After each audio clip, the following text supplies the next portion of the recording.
안녕하십니까. 신인근의 군사TV 디펜스 브리핑입니다. 자, 오늘도 아주 중요한 군사 무기 소식 알려드리겠는데요.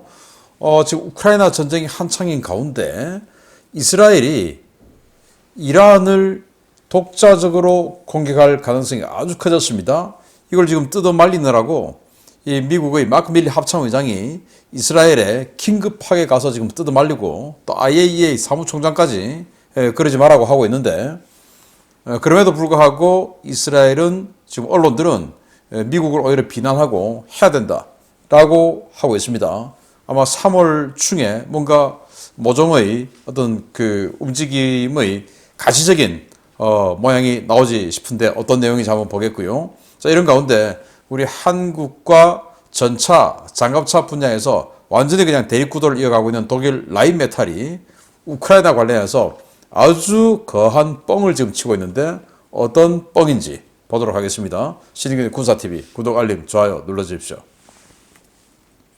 5가지 단신을 먼저 보고 가겠습니다. 인도가 러시아제 S-400 방공 시스템 세 번째 포대를 인수를 했다라는 소식에서부터 미국이 신형 엔진을 장착한 B-50H 포격기 비행 실험 준비에 들어갔다. 이미 한 대는 장착했다. 라는 뉴스까지 보도록 하겠습니다. 첫 번째입니다. 인도가 러시아로부터 세 번째 S-400 포대를 인수했다는 소식입니다.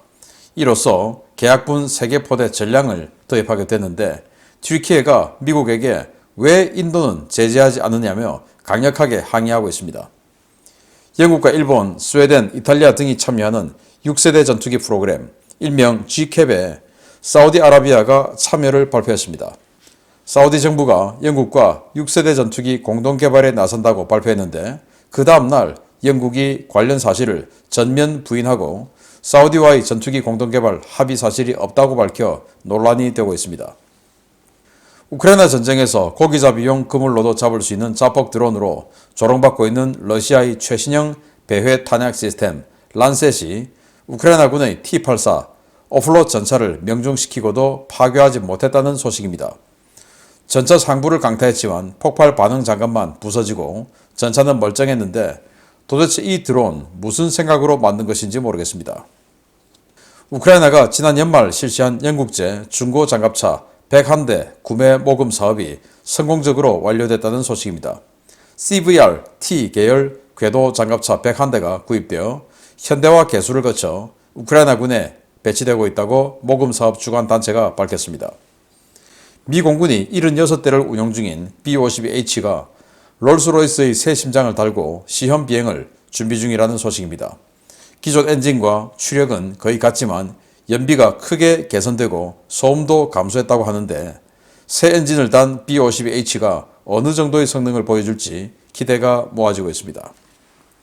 S-400, 이 S-400이라고 하는 러시아의 최신 방공 시스템을 튀르키예가 도입하는 바람에 나토임에도 불구하고, 그리고 튀르키예는 JSF 프로그램, 그러니까 F-35 개발 프로그램의 카테고리 2 등급에 해당하는 동체까지 이제 생산하기로 계약이 되어 있는 이런 국가였는데, F-35 프로그램에서 퇴출되는, 그리고 나토에서도 아주 애매한 입장이 되어버린 이런 상황이 되는데, 인도는 S-400을 지금 세 번째 포대를 인수했어요. 그래서 아니, 인도 쟤들은 왜 제재 안 해? 그런데 미국이 인도에게는 F-35 인도 사양으로 뭔가 좀 개량해서 그렇게 도입해도 돼? 살래? 이렇게 지금 제안하고 있는 상황이거든요. 야, 우리한테는 F-35 이거 우리가 계약해 놓은 거 돈까지 줬는데 이거를 안 주고 지금 개납고에 지금 잡아놓고 있는 상황에서 왜 인도는 가만 놔두는데? 라고 지금 튀르키예가 미국에게 거세게 항의하고 있다는데, 제가 봤을 때 항의 좀 할만합니다. 자, 사우디아라비아가 영국이 주도가 돼서 만드는 6세대 전투기죠. 템페스트로 대변되는 6세대 전투기인데, 여기에 일본, 이탈리아, 스웨덴 등이 참여해서 이제 다국적 전투기가 되어가고 있어요. 여기에 사우디아라비아도 우리도 한다 라고 발표를 했는데, 영국이 그 다음날 사실 무근이다 라고 이야기를 했어요. 제가 봤을 때 영국하고 물밑 협상을 하고 있는데, 여기에 이제 뭐 완전히 그냥 뭐 아주 그 헤비한 그런 협력국은 아니고 스웨덴이 자기네들 이제 그리펜 가지고 지금 거의 망하고 있지 않습니까? 그래서 사브가 이제는 우리는 뭐 전투기 이제 안 만든다라고 하는 상황이거든요. 그래서 그 사브 스웨덴이 여기에 지금 지분을 좀 태우고 같이 공동 개발하자 하고 들어왔는데 그 스웨덴이 사우디하고는 같이 안 해. 라고 한 게 아닐까. 왜냐? 스웨덴이 나름 PC주의자, 정치적 올바름, political correctness, PC주의자거든요. 그래서 아니 뭐 자스쿠지 살해하고 한 저런 사우디하고는 같이 안 해. 이래서 지금 영국이 부인하고 나선 건 아닐까라고 생각이 되고 아무튼 사우디가 또 꼭지가 한 판 돌겠습니다. 이게 란셋 드론, 자폭 드론이죠. 러시아제입니다. 그게 지금 뭔가를 딱 조준하고 확 들어가는 이 영상이죠. 그리고는 확 들어가서 이 포탑 뒷면을 들이받아서 맞췄어요. 그런데 이 우크라이나군의 이 T-84 오플롯 전차, T-80의 우크라이나 개량형이죠. 이건 아무런 영향 없이 그대로 움직였어요. 아니 자폭 드론인데 들이받았는데 그럼 파괴가 돼야지. 왜 파괴 안 되는 거야? 근데 이게 한두 번이 아니고 미국이 지원해준 M109 자주포, 그 뭐 알루미늄 바드로 돼서 굉장히 방어력이 약하죠. 그것도 파괴 못했어요. 들이받았는데. 그리고 그것도 양반이에요. 프랑스가 준 세자르 자주포, 이건 뭐 트럭이나 마찬가지죠. 그것도 들이받았는데 파괴를 못 시켰어요. 그럼 도대체 뭐냐 이거? 라고 하는 러시아제의 정말 뭐 황당한 까보니까 러시아제네. 라고 하는 끝판왕의 전과가 나왔습니다. 들이받았는데 폭발 반응 장갑만 이렇게 하나 깨트리고 말았다고 하네요. 자, 이 장갑차인데 이건 뭐 우리나라에는 없는 개념이에요. 경정찰 장갑차입니다. 영국은 정찰 장갑차라는 걸 운영하는데 아주 작아요. 아주 작고 여기다가 이제 뭐 30mm 기관포 갖다 붙은 버전 아니면 뭐 12.7mm 중기관총 갖다 붙인 버전 아무것도 없는 버전 뭐 이런데 아무것도 없어도 뒤에 한 두 명밖에 못 타요. 탑승 보병은. 자, 그 정도인데 이거 다 퇴役했어요. 이걸 이제 영국은 AJAX라고 하는 지금 말도 많고 탈도 많은 그 전투 장갑차로 교체하는 바로 그겁니다. 580대. 이 중에서 좀 깨끗한 거 101대를 도입해서 우크라이나 중고로 사서 우크라이나 주자. 다 퇴역한 거니까 가격은 아주 싸겠죠. 방어력도 엄청 약합니다. 그러니까 여기다가 지금 뭐 슬랫 아머를 완전히 그냥 덕지덕지 발라놨는데 그래서 이게 12월 달에 국제적인 펀딩을 시작했는데 이게 순식간에 완료됐대요. 지금 벌써 이제 12월 달이니까 한 두 달여밖에 안 지났는데 다 완료됐대요. 그래서 101대 다 샀답니다. 그래서 그 중에 초도분 24대를 이미 다 개량 완료하고 우크라이나에 넘겨줬다라고 하는데 정말 전 세계인들이 반 러시아 그리고 자유를 갈망하는 전 세계인들이 정말 많다라는 생각이 드네요. 방어력은 굉장히 약하지만 그래도 맨몸보다는 나으니까 우크라이나에 들어가서 101대나 되니까 뭔가 좀 좋은 의미 있는 전과를 올려주기 바랍니다. 자, 롤스로이스 엔진을 장착해서 새로운 이 엔진을 장착한 B52라고 하는데 파워는 출력은 똑같다고 합니다. 75kN 똑같은데 연비가 좋아졌대요. 그래서 20에서 30%나 항속거리가 더 길어진다. 항속거리가 길어진다고 하는 것은 항속거리를 똑같이 하려고 하면은 뭔가 무장을 더 많이 실을 수가 있겠죠. 그러니까 굉장히 좋아졌다. 라고 하는 건데 이제 첫 번째 비행기에 엔진을 장착 완료했고 미국이 B-52 76대 가지고 있으니까 다 교체할 것이다. 그리고 앞으로도 수십 년 더 쓸 거죠. 기대가 됩니다. 자, 이런 소식 바탕으로 주요 소식 들어갑니다. 첫 번째입니다. 독일 군수업체 라인메탈이 정말 작정하고 우크라이나 공약전에 뛰어들었습니다. 최근 우크라이나 현지에 실사단을 파견한 라인메탈이 우크라이나에 세계 최대 규모의 전차 생산 능력을 가진 공장 건설을 준비하고 있다는 소식입니다. 우크라이나가 러시아를 완전히 무찌르려면 서방제 고성능 전차가 적어도 600에서 800대는 필요하며 이러한 전차를 조달하기 위해서는 현지에서 전차를 생산하는 수밖에 없다고 독일 최대 방산업체 라인메탈이 현지 시각 3월 4일 밝혔습니다. 라인메탈사의 아르민 페페거 최고 경영자는 현재 우크라이나 땅에 공장을 짓기 위한 협상이 우크라이나 정부와 진행되고 있다라며 우리는 최초 2억 유로 투자를 시작으로 우크라이나에 대규모 공장을 건설할 것이다 라고 밝혔습니다. 그는 우크라이나가 러시아를 완전히 무찌르려면 적어도 600에서 800대의 고성능 전차가 필요하다라며 우리가 우크라이나에 건설하려는 공장은 연간 최대 400대의 전차를 생산할 수 있는 능력을 갖게 될 것이다 라고 밝혔습니다. 그는 공장 건설 시점이 전쟁 이후냐 라는 질문에 대해서는 전쟁은 금방 끝나지 않을 것이고 서방 세계는 러시아의 공격을 격퇴하기 위해 우크라이나에 계속 무기를 공급해야 할 것이다 라며 현재 회사 측이 추진하고 있는 우크라이나 전차 공장 건설 계획이 언제 끝날지 모르는 전쟁 이후가 아닌 전쟁 중에 이루어질 것임을 분명히 했습니다. 문제는 그 전쟁이 2, 3년 간다는 겁니다. 그의 주장에 따르면 그는 현재 우크라이나 정부와 협상 중인데 늦어도 2달 내에는 결론이 날 것이다 라고 밝혔는데요.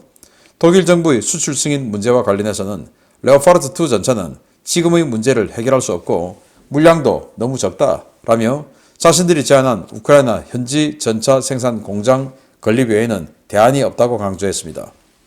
라인메탈이 우크라이나에 전차 공장을 세우게 되면 이곳에서는 라인메탈의 수출용 전차인 KF-51이 생산될 것으로 보이는데요. 우크라이나 입장에서는 큰 메리트가 없는 이 전차 현지 생산 협상이 과연 어떤 식으로 흘러갈지 지켜봐야겠습니다. 네, KF-51 이 전차를 우크라이나가 산다. 이게 저는 바보가 아니면 이걸 살 리가 없다고 생각해요. 왜냐? 포탑부터 시작해서 전 세계 그 누구도 쓰지 않는 이 전차를 하다못해 독일군도 쓰지 않는 이 전차를 우크라이나가 산다? 그 후속 우수전 어떻게 받습니까? 그리고 이 전차는요, 포가 130mm예요. 그리고 이 포탄은 또 어디 있습니까? 지금 서방제 전차 들어가면 우리 한국이 가지고 있는 포탄부터 시작해서 120mm 포탄 전 세계에서 마구마구 또 쓸어 가겠죠. 그런데 이건 130mm인데 이걸 또 어디서 받겠습니까? 그래서 이 사람이 라인메탈 최고 경영자 CEO인데 이 사람이 지금 이렇게 인터뷰를 하고 있는 거예요. 완전히 자신의 희망사항이다 라고 생각이 되고, 그래서 이걸 이 KF-51 전차 그리고 KF-41, 요 KF-41이 지금 이 호주에서 우리 한국의 AS-21 레드백하고 경쟁하고 있는 바로 그거 아닙니까? 그래서 이거를 패키지로 우크라이나에 팔겠다라고 하면서 이제 요건 너무 비싸니까 요걸 좀 다운그레이드 한 거. 원래 사실은 원래 여기 업그레이드판이고 원래가 이제 KF-31인데 그거하고 패키지로 팔겠다라고 야심차게 이야기하는데 이건 그냥 라인메탈이라는 회사의 희망사항이다 라고 저는 생각하고 우크라이나가 미치지 않은 다음에야 이걸 살 리가 없다. 그래서 아니 지금 공장 지어서 언제 생산하냐 라고 하니까 전쟁 빨리 안 끝난다. 2, 3년 간다. 그러니까 우리 충분히 전쟁 끝나기 전에 전쟁 중에 건설할 수 있다. 그리고 연간 400대 생산한다. 아니 지금 20대도 연간 생산 못하는 주제에 무슨 400대를 생산합니까? 이렇게 지금 독일인들이 이렇게 저는 신뢰가 없는 사람들인 줄 정말 예전에는 미처 몰랐습니다. 자, 이런 라인메탈의 황당한 희망상을 봤는데 라인메탈은 우리 한국의 로템, 이건 이제 로템 K2 앞으로 나올 K3의 경쟁 모델이죠. 그리고 이건 이제 우리 한화의 그 AS21 레드백의 경쟁 모델이죠. 그러니까 라인메탈의 이런 뻥에 전 세계가 넘어가면 안 된다라는 말씀을 우리 한국 방산업체를 위해서라도 드리고 싶습니다. 두 번째입니다. 큰일 났습니다. 미 국방부 차관이 이란이 2주 이내에 핵탄두 생산이 가능한 단계까지 와 있다며 이란 핵 문제 위기에 불을 지핀 가운데 미국과 이스라엘 군 최고 지도부가 긴급 회동을 가졌다는 소식입니다. 이스라엘에서 군사 옵션 이야기가 계속해서 나오고 있는데 IAEA가 이스라엘의 실제 군사 행동 가능성에 대해 큰 우려를 표하고 나서 중동 지역에 긴장이 고조되고 있습니다. 최근 베냐민 네타냐후 이스라엘 총리가 군과 정보기관 수뇌부와 최소 5차례 이상의 비밀 회의를 갖고 이란에 대한 군사적 타격 작전 계획 수립에 들어갔다는 보도가 나온 직후 미국이 마크 밀리 합참 의장을 이스라엘에 급파했습니다. 밀리 의장은 현지 시각으로 3월 3일 텔아비브의 이스라엘 국방부 청사를 방문해 이스라엘군 수뇌부와 회동을 가졌는데요. 비공개 회의 직후 양국은 이란이 핵무기를 보유하는 것을 막기 위한 군사적 협력 방안을 논의했다는 입장문을 발표했습니다. 이스라엘 국방부는 양국은 상호 안보 발전과 이스라엘, 미국의 특별한 전략적 협력 관계 강화에 대해 논의했다라고 이번 회담을 평가하면서도 구체적인 회의 내용 공개는 거부했는데요. 현지 매체들은 미국이 이란 핵 문제에 대한 구체적인 해결 방안을 제시하는 대신 이스라엘의 자중을 요구했고, 이란 문제뿐만 아니라 최근 웨스트뱅크 갈등 문제도 거론하며 이스라엘에 압박 메시지를 넣었다는 미국의 태도를 비난하고 있습니다. 이스라엘 현지 일간 타임스 오브 이스라엘의 보도에 따르면 이스라엘은 최근 군 수뇌부 회의에서 이란의 핵 위협을 실존 위협으로 규정하고 이란의 핵무장을 차단하기 위한 군사적 행동이 필요하다는 입장을 거의 굳혔습니다. 이스라엘은 국제사회가 이란의 핵무장을 저지하지 않으면 이스라엘 자체적으로 문제를 해결할 준비가 돼 있다는 입장을 미국과 프랑스 등 우방국들에게 통보한 상태인데요. 이스라엘 매체들은 마크 밀리 의장의 이번 이스라엘 방문이 이스라엘의 대이란 단독 군사 옵션 행사를 저지하기 위한 목적에서 이루어졌을 가능성이 크다고 보고 있습니다. 상황이 악화되자 라파엘 그로시 국제원자력기구 사무총장은 현지 시각 3월 4일 이란 테헤란에서 가진 기자회견에서 핵시설에 대한 모든 공격, 특히 군사적 공격은 불법이며 우리 모두가 준수하는 규범적 구조를 벗어나는 일이라며 이스라엘을 겨냥한 듯한 경고 메시지를 냈는데요. 그럼에도 불구하고 이란의 고농축 우라늄 불법 농축에 대해서는 별다른 입장을 표하지 않아 이스라엘 측의 비난이 쇄도하고 있습니다. 이스라엘은 이란의 핵 보유를 이스라엘의 국가 존망과 직결된 문제로 규정하고 수단과 방법을 가리지 않고 이란 핵 보유를 저지하겠다는 입장인데요. 미국과 IAEA가 이스라엘을 말리는 상황에서 이스라엘이 정말 이란에 대한 군사적 공격에 나설지 향후 상황 전개를 예의주시해야겠습니다. 네, 이미 이스라엘은 이라크의 원자력 핵시설이죠. 오시라크 원자력 발전소 폭격했고, 시리아의 핵시설이었죠. 2007년도에 북한 지원을 받아서 만들던 그 시리아 비밀 핵기지 또 폭격해버렸고, 그런 전례가 있고, 이번에도 지금 이런 그 이란과의 전쟁에 대비해서 네타냐후 총리가 아웃되기 전에 1조 원 이상의 긴급 예산을 편성해서 탄약을 1조 원 이상을 구비를 했었죠. 그리고는 네타냐후 총리가 이제 비리 문제로 잠시 낙마했다가 다시 지금 복귀를 했는데, 그 네타냐후 총리는 굉장히 강경파입니다. 그래서 그러던 차에 미국의 콜린 칼 미 국방부 정무차관이 이란의 핵이 2주 이내에 핵탄두를 완성할 수 있는 수준까지 고농축 우라늄을 만들 수 있다라고 이야기를 했어요. 국방부 차관이 이야기를 했어요. 그 말은 그게 벌써 한 며칠 지났으니까 최소 열흘 이내에 이란이 핵무기를 만들 수 있는 고농축 우라늄을 만든다. 이거 아니겠습니까? 그러면 핵무기야. 특히 고농축 우라늄을 가진 핵무기 금방 만들죠. 그리고 기폭장치가 더 어려운데 기폭장치 북한으로부터 도입 얼마든지 할 수 있죠. 이렇게 되면 이스라엘이 참을 수 있느냐. 또 그렇게 핵탄두를 만들지 않는다 하더라도 이 지하시설로 들어와서 텔아비브나 이런 데서 시한폭탄 스타일로 터뜨릴 수도 있고, 아니면 더티밤으로 그 핵물질을 뿌려버릴 수도 있고, 그렇게 해서 재앙을 일으킬 수 있는데 참을 수 있느냐. 우리는 참지 않는다. 그래서 5번 이상 군 수뇌부와 또 모사드 수뇌부 등과 이 네타냐후 총리가 이제 이란을 공격하는 회의를 했고 공격해야 된다라는 결론을 내렸다는 거 아니겠습니까? 그걸 이제 마크 밀리 미 합참의장이 이렇게 뜯어 말리러 간 거예요. 마크 밀리 미 합참의장. 그리고 여기는 이스라엘 국방총참모장. 여기는 이스라엘 국방부 장관. 이스라엘 국방부 장관이 생긴 게 뭔가 아주 지금 완전히 열받은 이런 그 표정이에요. 그래서 아마 밀리가 야 니들 하지 마 하고 막 이렇게 좀 말리는 이런 상황이 아닐까. 아니면 이렇게 동맹국의 합참의장에게 이런 표정을 지을 리가 없는데요. 그래서 여기 총참모장도 굉장히 좀 띠꺼운 표정 아닙니까? 그래서 여기 뭐 웨스트뱅크에 대해서 니들이 웨스트뱅크 거기에 너무 세게 하니까 팔레스타인이 지금 뭐 하는 거 아니야. 좀 약하게 해. 자중해. 뭐 이런 것까지 했다라는 겁니다. 지금 이 이스라엘의 현지 매체들에 따르면. 그래서 굉장히 이제 미국에 대해서 비난을 하고 있고, 결행을 해야 된다. 자, 이런 상황에서 또 라파엘 그로시 IAEA 사무총장이 이란을 방문했어요. 이 사람이 이란 에너지부 장관인데 이렇게 이제 뭐 회담을 하고 그래서 핵시설을 군사적 공격한 것은 불법이다.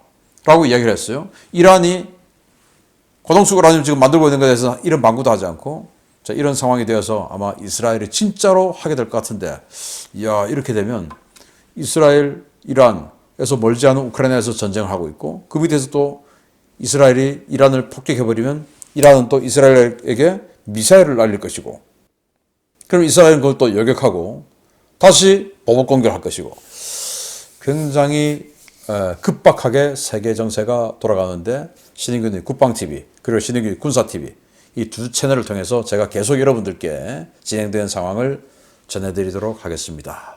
마치겠습니다. 감사합니다.